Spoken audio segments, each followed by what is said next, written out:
నేను బండి సంజయ్ గారిని ఒకటే అడుగుతున్నా, మా వినోదాన్ని ఇక్కడనే ఉన్నాడు, నువ్వు ఎప్పుడు రమ్మంటావో చెప్పు, అప్పుడు వస్తాడు కరీంనగర్ కమాన్ కాడికి. కరీంనగర్ కమాన్ కాడికి మా వినోదన్న మా పార్టీ తరఫున నువ్వు ఎప్పుడు రమ్మంటే అప్పుడు వస్తాడు.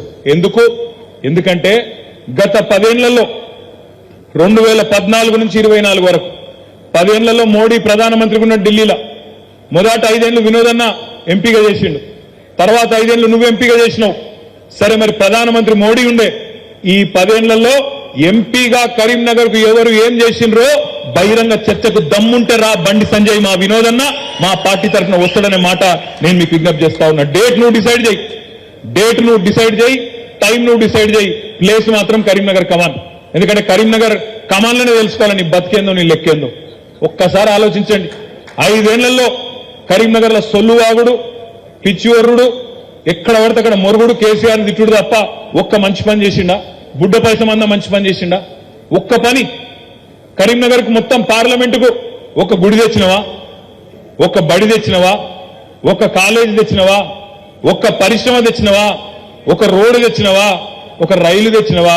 మరి ఎందుకు ఎంపీకనికి నువ్వు ఎంపీగా ఉండాలని నేను అడుగుతా ఉన్నా. ఇయ్యాల ఎందుకు వేయాలని నీకు ఓట్లని నేను అడుగుతున్నా. మాట్లాడితే సొల్లు పురాణం, తెల్లారు లేస్తే నోటికి వచ్చిన మాటలు, ఇష్టం వచ్చిన బూతులు, ఎటు పడతాడు సైకో లెక్క ఒర్రుడు తప్ప నువ్వు చేసింది ఏంది అని నన్ను అడుగుతున్నా. ఒక్క పని. నేను ఇవాళ మళ్ళొక్కసారి బండి సంజయ్ని అడుగుతున్నా, రమ్మంటే చెప్పు, కమలాకర్ అన్న వస్తాడు లేదా వినోదాన్ని వస్తాడు, మేం కావాలంటే నీకు చూపెడతాం. 10 ఏళ్లలో టీఆర్ఎస్ ప్రభుత్వం, బీఆర్ఎస్ ప్రభుత్వం ఏం చేసింది అభివృద్ధి, ఎక్కడెక్కడ ఏం కట్టినాం, రోడ్లు ఏం కట్టినాం, బిల్డింగ్లు ఏం కట్టినాం, స్కూళ్ళు ఏం కట్టినాం, మెడికల్ కాలేజీలు ఏం కట్టినాం, ఎక్కడ సస్పెన్షన్ బ్రిడ్జ్లు కట్టినాం, ఎక్కడ రివర్ ఫ్రంట్ కట్టినాం, ఎక్కడ గుడి కట్టినాం, తిరుమల తిరుపతి అద్భుతమైన వెంకటేశ్వర స్వామి ఆలయం కూడా ఎక్కడ కడుతున్నామో మేము తీసుకుపోయి నీకు చూపెడతాం. నువ్వు చేసిన ఒక్క పని చెప్పు. ఈ పని నేను చేసిన అచ్చంగా మోడీని పట్టుకొని తన్లాడి ఒక ఎంపీగా గట్టిగా కష్టపడి ఒక్క పని చేసినా అని చెప్పే ముఖం ఉందా నీకు? ఇవాళ నీకు ఎందుకు ఓటేయాలి, ఏం చూసి ఓటేయాలి? అభివృద్ధి ఏం చేసిండు బండి సంజయ్ అట, ఏం చేస్తావో ఫస్ట్ నీ మేధావి రమ్మని చెప్పు, కమాన్ చౌరస్తాకు నీ అయ్యని రమ్మని చెప్పు, మీ అయ్యని రమ్మని చెప్పు, డేటు టైం ఫిక్స్ చేయి. మీ అయ్య దగ్గర నేను వచ్చి మాట్లాడతా.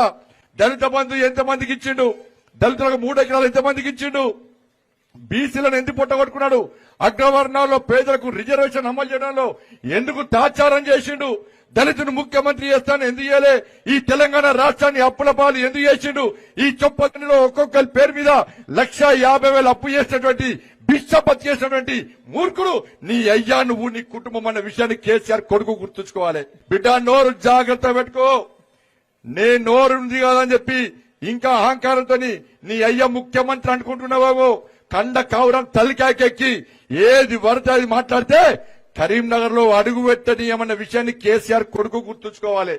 ఇలా అభివృద్ధి చేశాక నేను చేసిన అభివృద్ధి అక్క కరీంనగర్ నుంచి వరంగల్ రోడ్డుకు ఇలా నేను 2,100 కోట్లు పట్టుకొచ్చిన.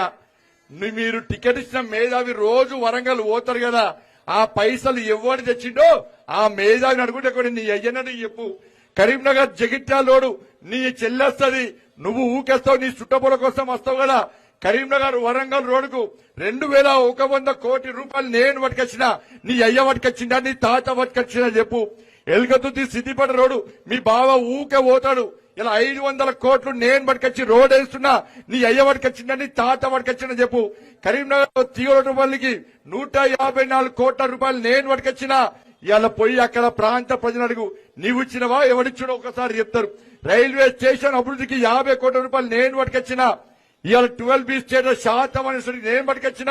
SRR కళాశాలకు అటానమస్ హోదా నేను పట్టుకొచ్చిన. గ్రామీణ సడక్ యోజన పైసలు నేను పట్టుకొచ్చిన. CRF పైసలు 219 కోట్ల రూపాయలు నేను పట్టుకొచ్చిన. ఇలా ఎవరు పట్టుకొచ్చిరో ఒక్కసారి కేసీఆర్ కొడుకు చెప్పాలి. కేసీఆర్ కొడుకు